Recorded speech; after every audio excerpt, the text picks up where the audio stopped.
Un petit rappel donc concernant la gémothérapie qui est d'abord une médecine énergétique avant d'être une médecine de principe actif. Et on a bien sûr essayé d'étudier aussi bien l'énergie que l'aspect principe actif qui n'avait jusqu'à présent pas fait l'objet de beaucoup de travaux de façon systématique.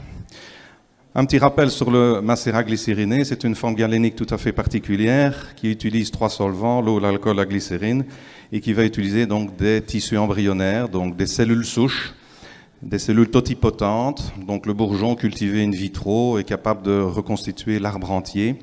Il contient donc toute l'information génétique et énergétique de la plante.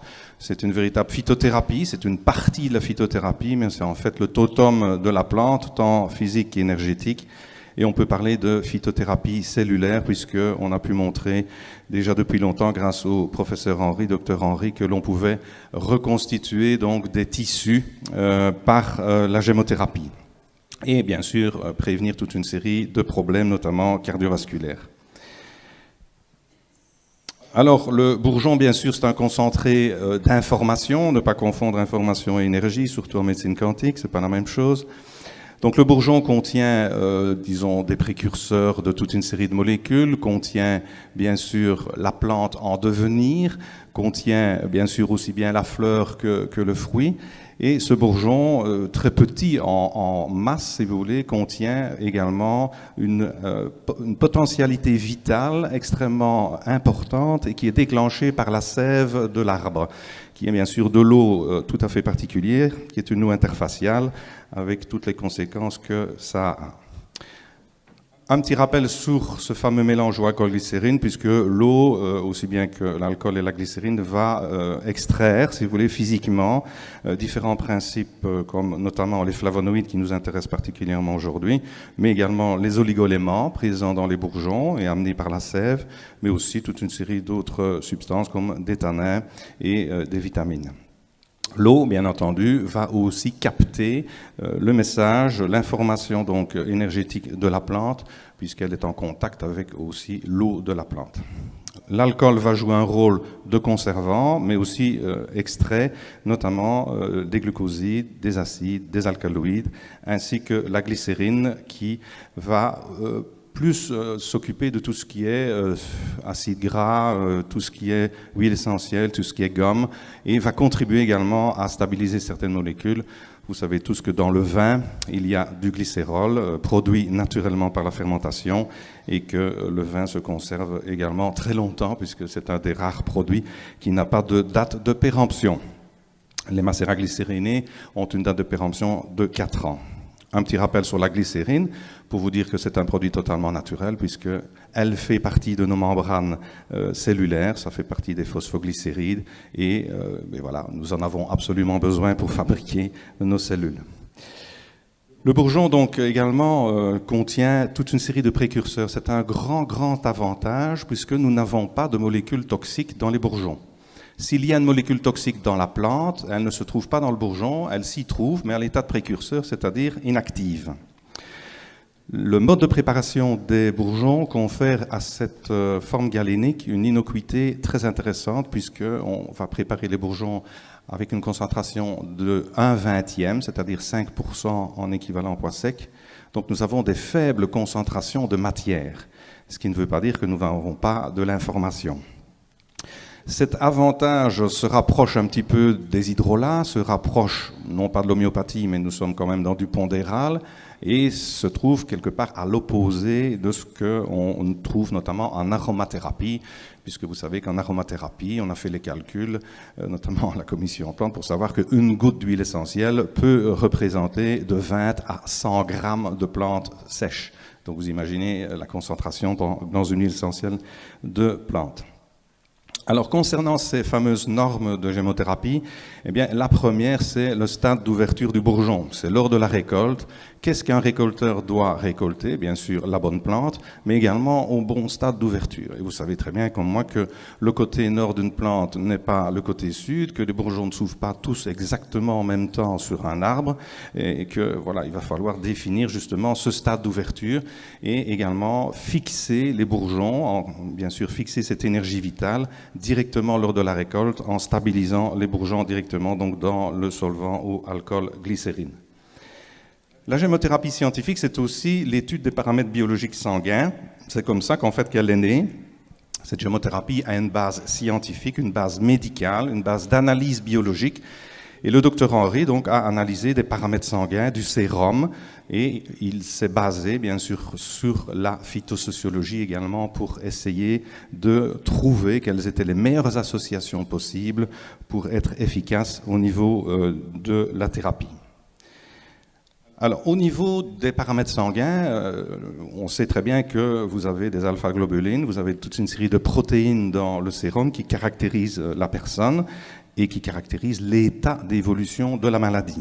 Et on sait que la maladie va toujours des alpha vers les gamma-globulines et que forcément le traitement aura tendance à aller dans l'inverse, c'est-à-dire de faire régresser les gamma vers les alpha. Et nous avons différentes méthodes pour cela et différentes phases, si vous voulez, ce sont des phases d'expression de la maladie. Ce sont donc des phases tissulaires, anatomopathologiques, qui vont vous dire que vous avez un tissu qui est, si vous voulez, fibrosé, et à ce moment-là, vous êtes avec une caractéristique de votre sérum en hyper-alpha-gamma-globuline, et vous avez certains bourgeons qui ont été identifiés et qui vont changer, modifier ces paramètres biologiques et vont faire retrouver, si vous voulez, la normale au niveau sanguin. Donc maintenant, on entre dans l'analyse, le sang du patient, ressort à l'ordinateur les bourgeons qui correspondent à son état biochimique intérieur. Et cela depuis au moins une quarantaine d'années que ces données existent. Donc la gémothérapie scientifique est basée sur des données médicales tout à fait strictes. Et quand vous avez un patient devant vous, vous pouvez très bien définir quels sont les bourgeons qui correspondent à son état, et plusieurs labos sont capables de le faire. Une des grandes découvertes, si vous voulez, de la gémothérapie, c'est l'utilisation de la phytosociologie. Vous voyez très bien qu'ici, il y a différentes associations, l'Aulnay, la Corylei, l'Ormeil, la Chênei. Donc il y a une évolution de la végétation dans le temps. Les herboristes qui cultivent les plantes savent qu'il y a des associations bénéfiques entre plantes et que les plantes ne poussent pas toutes seules. Elles vivent toujours en communauté. C'est très rare quand elles poussent toutes seules. Elles vivent en communauté et il a pu montrer que ces communautés peuvent être utilisées sur base d'une prescription de gémothérapie. C'est-à-dire qu'on va essayer, sur base biochimique, bien entendu, puisque tout ça doit être vérifié sur base biochimique sanguine, on a pu vérifier que l'association de deux plantes qui poussent ensemble, comme par exemple l'aulne et le peuplier, seront favorables comme anti-inflammatoires et pour fluidifier le sang. Et on peut donc remplacer notamment le cintron par ces deux plantes associées. Et voilà donc comment ils ont défini, sur base de travaux qui existaient bien sûr bien antérieurs à eux, c'est ce qu'on appelle la phytosociologie, ce sont des botanistes qui ont mis cela au point. Et c'est la première fois au monde qu'on s'est dit, voilà, pourquoi ne pas associer des plantes qui poussent ensemble dans la nature, pourquoi ne pas le mettre ensemble, je vais dire, dans le même flacon. C'est une nouvelle façon de penser les choses, c'est une nouvelle façon de concevoir des formules, et bien sûr c'est extrêmement intéressant, surtout bien entendu, de point de vue thérapeutique et de point de vue de l'efficacité. Voilà un autre exemple au niveau de la lande, où vous avez des terrains très dégradés, et vous aurez bien sûr des plantes qui vont, si vous voulez, comme le genévrier, qui vont travailler notamment sur la cirrhose, donc des terrains extrêmement dégradés, et le genévrier va empêcher d'autres cellules d'être cirrhosées. Il ne va pas guérir la cirrhose, mais il va donner, si vous voulez, un coup d'arrêt à l'intoxication des cellules hépatiques. Il va aussi favoriser la régénération hépatique.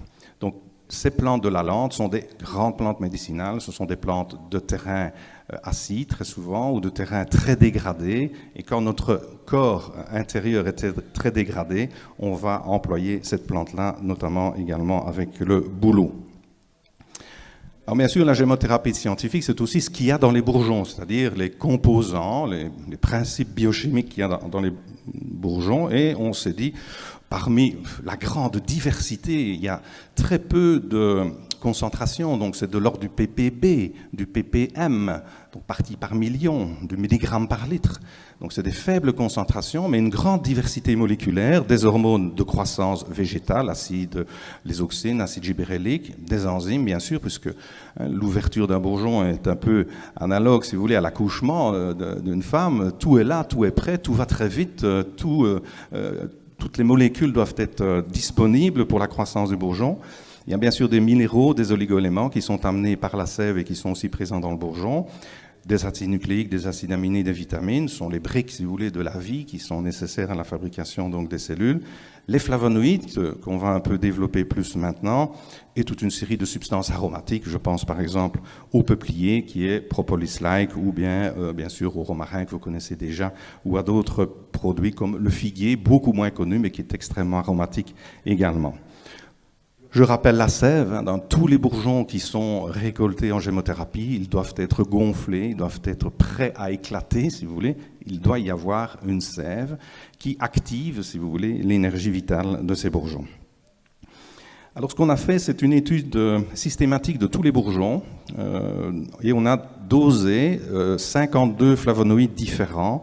Et bien sûr, on retrouve dans certains bourgeons 3 flavonoïdes, 20 flavonoïdes, ça dépend. On a fait donc ce qu'on appelle le profil des polyphénols et des flavonoïdes dans les bourgeons par 2 méthodes. La méthode de chromatographie, je vais dire sur couche mince, classique, avec donc des réactifs qui mettent en évidence des taches qui sont un peu une espèce d'empreinte digitale, si vous voulez, du bourgeon. Et bien sûr, c'est de façon reproductible. Hein. Vous prenez toujours le même bourgeon dans les mêmes conditions et vous avez bien sûr le même nombre et la même position des taches. Et nous avons également une autre technique qui est la chromatographie, disons, liquide haute performance, qui va donner des pics, hein, vous voyez, avec l'acide férulique, l'acide coumarique, on va avoir toute une série de flavonoïdes, et puis vous avez des pics ici un peu plus complexes, où on va dégrossir ça d'une autre façon, et on a donc d'autres, bien sûr, flavonoïdes. Il est évident que la position de chaque pic a bien sûr été déterminée préalablement avec le flavonoïde pur injecté dans le chromatogramme. C'est évident, ce sont donc des références. Et pour être certain qu'on va utiliser, qu'on va détecter plutôt le bon flavonoïde, on fait également une détection en spectroscopie de masse avec des appareils précis. Et on fait ça, bien sûr, sous forme d'UV. Alors, ces flavonoïdes vont jouer un rôle de protection des chlorophylles, vont jouer un rôle de colorant également pour attirer les insectes, vont jouer un rôle dans la résistance à certaines maladies. Et je vous rappelle que les bourgeons ne sont jamais malades. Hein. Les bourgeons sont au plus parasités parfois par des insectes, mais ils ne sont jamais malades. Il n'y a pas de champignons, il n'y a pas de bactéries qui détruisent des bourgeons. Donc il y a une grande force vitale et la nature a mis, je vais dire, toute son énergie dans les bourgeons. Et ils vont jouer également un rôle antioxydant, aussi bien dans la nature évidemment qu'au niveau donc intérieur dans l'être humain. Et je pense que dans le futur, c'est une petite aparté, que la gémothérapie, j'espère qu'elle va se développer un jour en agriculture. Il y a, à mon avis, des extraits de bourgeons intéressants à développer comme protection des cultures et surtout pour stimuler la force vitale également des cultures. Donc, antioxydants vont être également chélateurs de métaux. Donc là, on sait que certains flavonoïdes, comme la quercétine notamment, vont piéger des métaux lourds, vont jouer un rôle en général anti-inflammatoire. Beaucoup de bourgeons sont anti-inflammatoires, sont anti-allergiques, diurétiques, et ils vont protéger les facteurs génétiques, qui sont des protecteurs de l'ADN. Alors ici, vous avez la répartition, si vous voulez, des flavonoïdes les plus fréquents, donc l'acide caféique, l'acide chlorogénique, la quercétine, l'isoquercétrine, et d'autres beaucoup plus rares, comme la chrysine, les tyrosides, la fraxétine. Donc on a fait le profil complet, et dans certains bourgeons, ben voilà, il y a très fréquemment l'acide caféique, on le retrouve dans 32 bourgeons. Par contre, il y a juste 2 bourgeons qui contiennent de la scopolétine, et 1 bourgeon qui contient de la florétine, c'est le pommier notamment. Donc ça, c'est simplement des données générales. Et quand on prend un seul flavonoïde, la quercétine, eh bien, on a le profil de distribution dans différents bourgeons et on voit que c'est dans le noisetier qui en contient le plus, puis le bouleau, puis le cassis, puis le tilleul, et il y en a un peu moins, par exemple, dans la vigne. Donc on a donc ces profils de répartition en fonction des différents bourgeons. Donc par exemple, ici la quercétine, elle est présente dans 22 macéraglycérinés sur les 39 que nous avons étudiés. Alors il y a bien sûr des variabilités, ce n'est pas si simple que ça, puisque en fonction de la période de récolte, en fonction de la qualité du sol, en fonction du climat, de l'altitude, des parasites, de toute une série de facteurs, notamment même l'altitude, on a pu montrer qu'en fonction de l'altitude, le profil de quercétine varie, donc soit des études scientifiques qui ont été faites sur différentes plantes, et bien sûr en fonction du mode de fabrication, si vous prenez des alcooliques différents, si vous ne mettez pas de glycérine, si vous ne mettez pas d'alcool, forcément vous allez avoir des variétés complètement différentes. Notamment, on a fait un petit test ici sur des peupliers, 3 types de bourgeons de peupliers, bourgeons extra, bourgeons standard, bourgeons à pic, et on voit que la teneur en total en polyphénol est plus ou moins la même. Par contre, au niveau activité antioxydante, le FRAP, on a des variations assez significatives, du moins également dans la répartition des flavonoïdes. On voit que, par exemple, sur certains bourgeons de peuplier, ici il y en a 3 différents, eh bien, la teneur en acide cinnamique est très différente d'un bourgeon à l'autre, par exemple. Donc, quand vous récoltez, tant en milieu sauvage que dans des cultures, essayez de sélectionner ou d'identifier correctement ce qu'en aromathérapie on appelle le chémotype.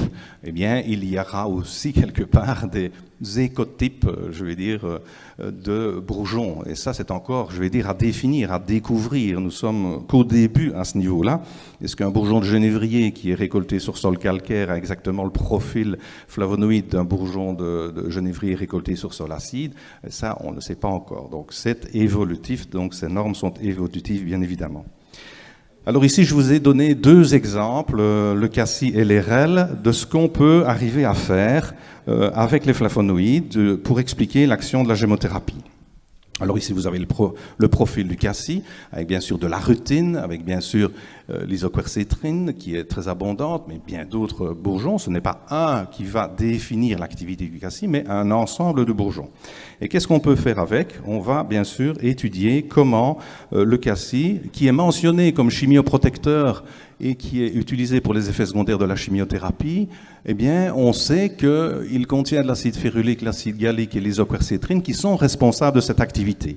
Et ça, c'est pas moi qui le dis, ce sont des publications scientifiques qui démontrent que l'acide gallique, sont des publications récentes, 2011, 99, 2014 ici, que l'isoquercétrine exerce une action chimioprotectrice contre des molécules étrangères qui sont introduites dans le corps, ce qui démontre le bien fondé de ce qu'on a toujours dit en gémothérapie, mais que on n'a pas prouvé de façon scientifique. Ici, grâce à la littérature scientifique sur les flavonoïdes, on le prouve. C'est un détoxifiant sanguin, aussi bien détoxifiant des médicaments que du sang, que de l'alcool. Donc, prenez un peu de cassis avant d'aller, bien sûr, en soirée ou boire beaucoup de vin. Vous allez automatiquement éliminer les effets secondaires de ces substances. Et là, vous avez toute une série de flavonoïdes. Il y en a 5, l'acide gallique, l'acide caféique, la quercétine, la catéchine et la laryngénine, qui toutes ont des publications scientifiques derrière elles, notamment l'acide gallique, qui se retrouve, bien sûr, dans d'autres plantes également, et qui va être un protecteur hépatorénal, ou l'acide caféique qui va jouer un rôle sur l'élimination de l'alcool hors de l'organisme, ou la quercétine qui va détoxifier l'organisme des métaux lourds. Je vous rappelle qu'il existe toute une série de plantes, je vais dire phytochélatrices, qui sont utilisées pour notamment dépolluer des sols ou dépolluer des eaux. Et en fait, toutes ces données, si vous voulez que je vous explique avec les flavonoïdes, étaient déjà pressenties autrefois. Et je vous lis le texte ici. Nous avons parmi nous un antidote souverain et un préservatif certain contre toute une série de maladies auxquelles l'humanité est sujette, qui opèrent ses effets et qui tiennent du prodige pour le peu de temps qu'il demande pour faire éclater ses vertus miraculeuses. Et ça, c'est en 1768 qu'on a écrit ça, un traité sur le cassis. Donc toute la tradition, pour peu qu'on l'étudie de façon correcte, souvent est vérifiée de façon scientifique. Et il ne faut pas grand-chose pour la vérifier. Quelques analyses. Ici, bien sûr, on a le côté vasculo-adaptateur, vasculoprotecteur du bourgeon de cassis avec 6 flavonoïdes qui le confirment. Et là, nous retrouvons par exemple toutes les propriétés du fruit de cassis. On sait bien que le fruit contient des anthocyanes, le fruit de cassis est très très bon pour la circulation. Eh bien, on retrouve toutes ces propriétés au niveau donc des flavonoïdes, de l'apigénine, de la naringénine, sur l'action cardiovasculaire, sur la protection neurovasculaire, sur la protection de la membrane intérieure des vaisseaux sanguins, c'est l'endothélium, hein, donc l'acide chlorogénique qui effectue ça. Et ce sont des publications de 2001, de 2014, tout ça est relativement récent. Et il y a bien sûr même une thèse de doctorat qui a été faite à Liège, je vous lis, c'est l'optimisation et caractérisation d'un extrait de cassis riche en antioxydants utilisables comme complément alimentaire. Vous imaginez, il y a des thèses de doctorat là-dessus. Et je cite, étude de ses effets sur la vasorelaxation dépendant de l'endothélium. Donc c'est un vasorelaxant, le bourgeon de cassis. Et tout ça démontré bien sûr par une thèse de doctorat de plusieurs années. L'anti-inflammatoire, évidemment, cortisone-like, hein, vous avez ici, je ne sais pas combien, 1, 2, 3, 4, 3, une dizaine de flavonoïdes qui vont confirmer cet effet. Je ne vais pas vous passer toutes les preuves scientifiques, bien entendu, il y en a beaucoup trop. Quelques-unes ici comme anti-inflammatoires qui agissent sur les interleukines, hein, toutes les molécules qui sont impliquées dans la cascade de l'inflammation. Le cassis arrête ça très rapidement au niveau notamment de l'inhibition, si vous voulez, de l'inflammation de façon extrêmement rapide, même sur des piqûres d'insectes, ça va très rapidement, ce qui avait été confirmé hier notamment par une personne qui parlait du bourgeon de cassis. Les arthrites, les arthroses également, avec l'acide gallique et la naringine, notamment dans les arthrites auto-immunes. Voilà ici un article ici qui montre que la naringénine est utilisée dans les arthrites auto-immunes. Article de 2014. Actuellement, il y a énormément de publications scientifiques sur les flavonoïdes, principalement dans les pays asiatiques. C'est énorme ce qui se passe, hein. C'est des milliers de publications scientifiques actuellement. Alors bien sûr, la rutine qui intervient également dans les inflammations articulaires, notamment au niveau des allergies également. La prostate, hein, voilà, la prostate. On mentionne prostatite chronique pour le bourgeon de cassis. Eh bien, toute une série de flavonoïdes vont démontrer que on va l'utiliser dans les cancers de prostate. Bien sûr, quand vous avez un cancer de prostate, il faut faire bien sûr d'autres choses, mais les flavonoïdes du bourgeon de cassis jouerait un rôle très probablement protecteur au niveau du cancer de la prostate, en particulier la pigénine, hein, qu'on retrouve notamment dans le bourgeon de peuplier et dans d'autres bourgeons également. On a plusieurs publications scientifiques qui montrent que on va inhiber donc ces cancers, ces cellules cancéreuses. Également la quercétine, grand flavonoïde, et il ne faut pas, je vais dire, faire croire que uniquement la quercétine va être responsable de cet effet. C'est un ensemble, ce qu'on appelle la synergie entre les différents flavonoïdes, mais aussi d'autres causes qu'on ne connaît pas encore qui font que le bourgeon de cassis va être efficace à ce niveau. C'est toujours très tentant de dire, ben voilà, la quercétine est présente, donc elle a un effet préventif sur le cancer de prostate. Moi, j'irai pas jusque-là. Je dirais que c'est un ensemble. Le bourgeon est un totum et c'est intéressant d'utiliser le totum. Bien sûr, pour les scientifiques, pour les médecins, pour les pharmaciens, c'est plus rassurant pour le mental de dire, ben voilà, il y a un flavonoïde qui est identifié, donc on explique, donc on est sécurisé, donc on peut l'utiliser. Et malheureusement, tant que vous n'avez pas fait ça, que ce soit la gémothérapie ou d'autres plantes ou d'autres préparations en base de plantes, mais ne verront pas le jour dans le grand public parce qu'on n'a pas prouvé les choses. Ici, en gémothérapie, on a commencé, je vais dire bien commencé, à essayer de prouver les choses en étudiant la composition, mais encore une fois, ça ne permet pas d'expliquer tout. Hein. Donc ici, pour l'asthme notamment, pour l'emphysème, ben, on a des anti-asthmatiques avec l'acide gallique, avec la quercétine, avec l'isoquercétrine. Mais il faut savoir que le bourgeon de cassis est même aussi un tonique des glandes surrénales et que forcément, ça joue aussi également pour lutter contre l'asthme. C'est un tonique hein, qu'on prend en général le matin. Ben voilà, il y a des flavonoïdes comme l'acide gallique, la rutine et la quercétine qui sont indiqués pour la somnolence, pour la fatigue, tout ça est déjà démontré et ceux qui ont utilisé le bourgeon de cassis ne feront que confirmer ces faits et on peut aller jusqu'à l'aspect antidépresseur, hein. C'est un effet tonique général de l'organisme, on se sent beaucoup mieux. L'acide gallique et la quercétine ont été démontrés scientifiquement comme étant des flavonoïdes qui luttent contre la dépression. De même que la rutine, qui est un fluidifiant sanguin également, mais favorise la concentration cérébrale. Donc tout produit à base de rutine est intéressant pour la circulation notamment. Le côté adaptogène, bien évidemment, c'est différents bourgeons qui vont, notamment par les flavonoïdes, l'épicatéchine, augmenter la résistance de la fatigue musculaire, avoir des effets notamment anxiolytiques, etc. Donc le côté adaptogène du cassis, on peut le donner pendant de longues périodes sans danger. C'est pas spécifique, c'est pas une plante du rein, c'est pas une plante du foie, c'est une plante qui va mobiliser l'énergie générale de l'organisme et la mettre à disposition ou débloquer cette énergie des endroits où elle stagne. Donc ça fait partie de ce qu'on appelle les toniques supérieures en médecine chinoise. Donc c'est une plante du même niveau que le ginseng, du même niveau que le rhodiola par exemple ou que d'autres, les l'hétérocoque. Et Durafour mentionnait déjà ces propriétés-là en 2002, dans son traité de phytothérapie, mentionnait déjà que le cassis était adaptogène et adaptogénique. Donc voilà, je veux dire, on n'a rien inventé, on ne fait que confirmer scientifiquement ce qui a été dit avant, ce qui est quand même important. Le côté allergie, anti-allergique majeur, c'est le numéro 1 pour les allergies, c'est le bourgeon de cassis. Vous avez ici 6 flavonoïdes qui sont responsables de ça, notamment l'acide chlorogénique, l'apigénine notamment, très intéressante, et la méricétine, la quercétine également comme anti-allergique classique. Alors, au niveau cutané, j'ai toujours dit que la gémothérapie se développerait un jour au niveau cosmétique. Ça commence tout doucement, on voit des extraits de bourgeons dans les shampoings, dans des pommades pas encore. Et ici, pour le psoriasis, eh bien, on sait que la rutine a un impact donc, sur le psoriasis, tant par voie externe que par voie interne. Et on sait que le bourgeon de cassis par voie externe soulage des démangeaisons, soulage des piqûres d'insectes et empêche, si vous voulez, la douleur d'apparaître. On peut le prendre par voie interne et par voie externe directement sur une piqûre d'insecte. Et ça permet aussi de désensibiliser des personnes. Notamment l'acide chlorogénique est responsable de cette action qui va diminuer la réaction anaphylactique. Donc il y a des gens qui peuvent mourir d'une piqûre d'insecte, évidemment, comme tout le monde le sait.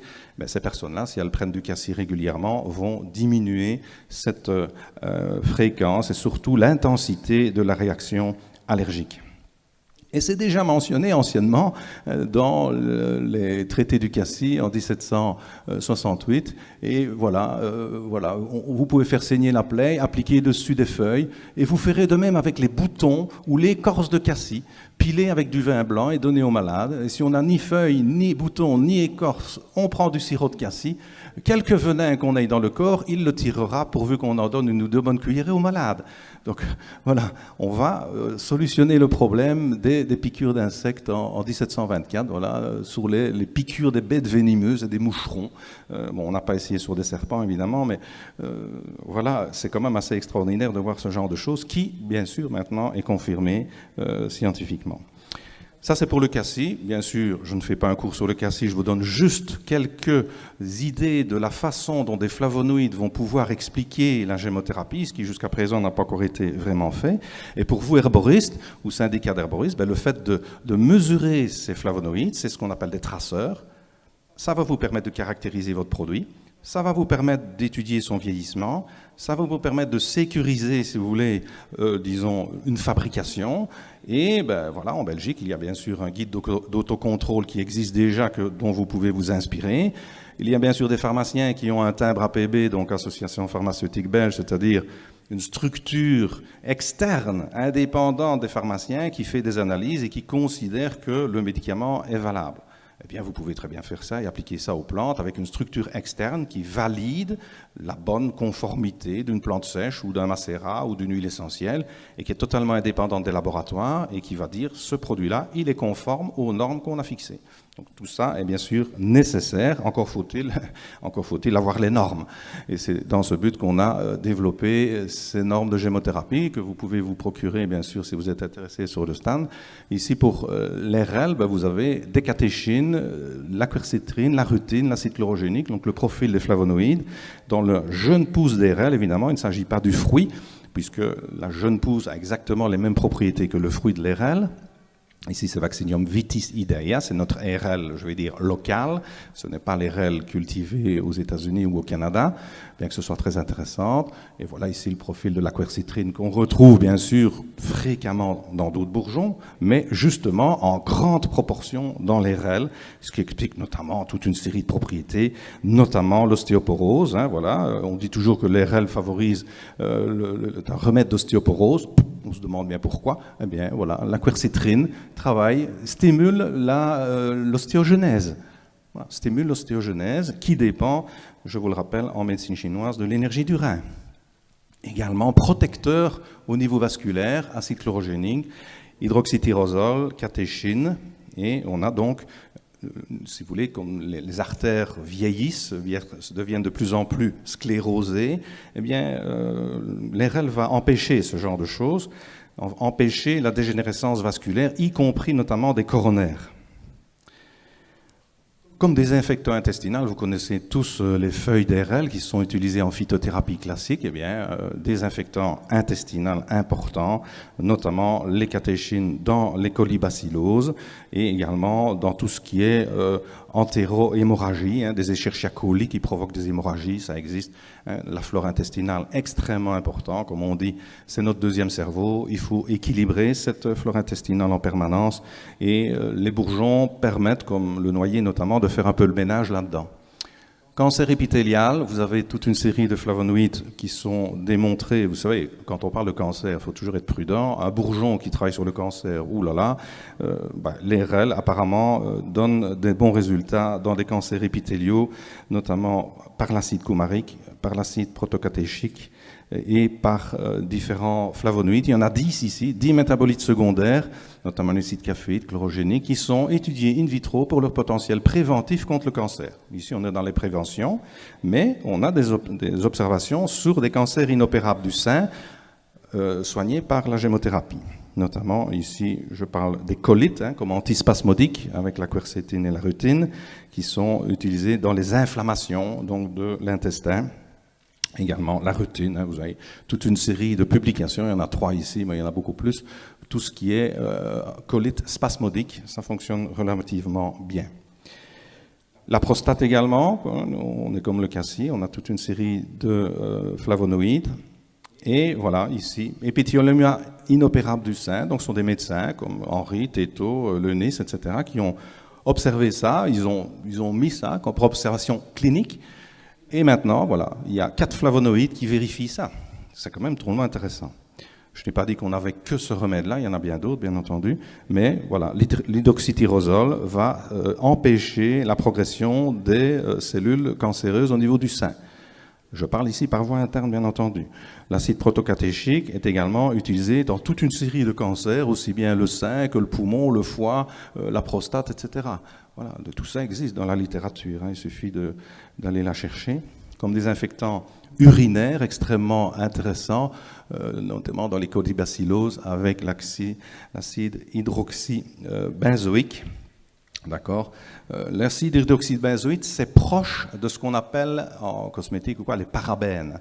Vous voyez, les parabènes, c'est mauvais, etc. Mais il y a des parabènes, c'est pas vraiment un parabène, mais des molécules de base qui vont devenir des parabènes par après. Eh bien, c'est l'acide hydroxytyrosol notamment, hydroxybenzoïque, pardon, qui lui travaille sur les Escherichia coli. Donc, beaucoup de flavonoïdes ont des effets antibiotiques ou bactériostatiques au minimum. Je vais vous le montrer. Alors, comment est-ce qu'on peut justement montrer cette activité biologique au niveau gémothérapie scientifique? Qu'est-ce que l'activité biologique? Donc là, on va mesurer un effet de façon indirecte de la puissance du bourgeon. Et on va utiliser la méthode du gémogramme, donc pour mesurer, comme pour les antibiotiques, on appelle ça un antibiogramme. Pour les huiles essentielles, c'est l'aromatogramme. Et on va donc mesurer le potentiel antibiotique, si vous voulez, du bourgeon. Et puis on va également étudier le pouvoir antioxydant par différentes méthodes qu'on va comparer entre elles, différentes méthodes physico-chimiques in vitro. Voilà ici des candidats albicans avec 500 microlitres de macérat glycériné. Et vous les voyez ici en dessous, le cassis, le rosier, l'aulne, le sapin, le genévrier. En orange, c'est le témoin, il n'a rien reçu. Et tout ce qui est en bas eh bien, ce sont disons, les tubes qui contiennent les bactéries, mais voilà, il n'y en a plus que 7 ou 29. Vous voyez, le noyer, par exemple, a un effet sur les candidats assez important. Le bleu et le rouge, c'est simplement le macérat dont on a enlevé l'alcool ou le macérat avec alcool pour voir si l'alcool avait aussi un impact bactériostatique ou antibiotique. Et ici, il n'y a pas beaucoup de différence. Nous avons également testé sur staphylocoque doré. Et vous savez très bien que maintenant, tout ce qui est infection bactérienne, que ce soit dans les hôpitaux, les maladies nosocomiales, les mutations des bactéries, c'est énorme pour le moment. C'est vraiment une catastrophe sanitaire qui est là en train de se passer et dont il faut se prémunir ou se soigner. Voilà, par exemple, ici, le sapinpectiné. 500 microlitres de sapinpectiné inhibe totalement le développement de staphylocoque doré, d'accord, par rapport à un témoin. Okay. L'aulne également est très intéressant. Et enfin, pour les Escherichia coli, vous avez par exemple le peuplier. Le peuplier, il n'y a plus rien, quoi. Voilà, il n'y a plus rien du tout. Les râles, c'est intéressant aussi. L'aulne est intéressant. Et ça fait, bien sûr, la première fois qu'on vérifie de façon systématique le pouvoir antibiotique de bourgeon. Pour le peuplier, ça avait déjà été fait il y a 30 ou 40 ans par des gens qui étudient notamment la propolis, puisque le peuplier est une source, le bourgeon de peuplier est une source de propolis, et que le peuplier, le bourgeon de peuplier, dans le cas du macérat glycériné, est propolis-like, sans avoir les effets secondaires de la propolis, bien entendu. Alors bien sûr, ce pouvoir antioxydant se mesure de différentes façons, avec des travaux par l'Université de Liège et par d'autres labos. Notamment ici, on a fait des mesures de vitamine C dans le bourgeon de cassis, mais récoltées à des moments différents. Et on voit que c'est, par exemple, ici, le 8 avril, qu'il y avait le plus de vitamine C dans le bourgeon, juste avant son éclosion. Donc c'est intéressant de savoir quand récolter. Et vous voyez ici le profil avec 4 méthodes. Les phénols totaux, DPPH, ABT, SORAC, ce sont 3 méthodes différentes pour mesurer le potentiel antioxydant, toujours bien sûr discutable, et on en prend plusieurs pour comparer, parce qu'avec une seule méthode, on ne sait pas toujours y voir grand-chose, mais on sait déjà définir que l'RL, par exemple, le châtaignier, le charme, le genévrier, le bouleau ont des effets antioxydants importants, montrés par ces méthodes-là et confirmés, bien sûr, par la présence de flavonoïdes. Les REL, par exemple, voici les publications qui démontrent l'aspect antioxydant avec la liste des auteurs et, bien sûr, les flavonoïdes qui sont responsables de ça. Donc voilà, vous montrez ça à un médecin, ça le rassure tout de suite.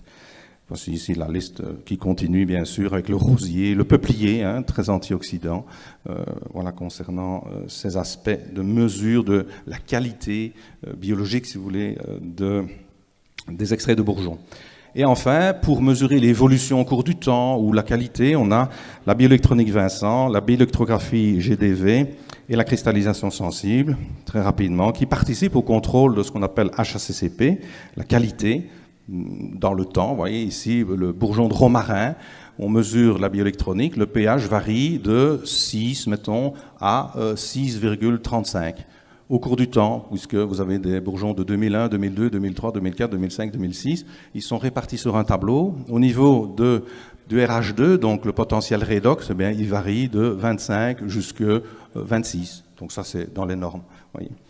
Et c'est pareil pour d'autres mesures au niveau du champ d'énergie, avec une petite caméra, ce qu'on appelle la caméra Korotkov. On va apposer le bourgeon sur cette caméra et on va visualiser son champ d'énergie. On va mesurer l'impact, par exemple, d'un traitement phytosanitaire ou tout ce que vous voulez.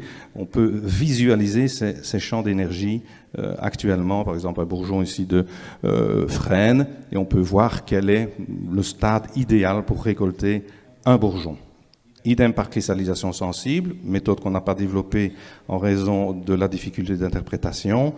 Et bien entendu, le côté thérapeutique par des méthodes d'analyse non linéaires de type biorésonance, donc morathérapie, physiospect, etc.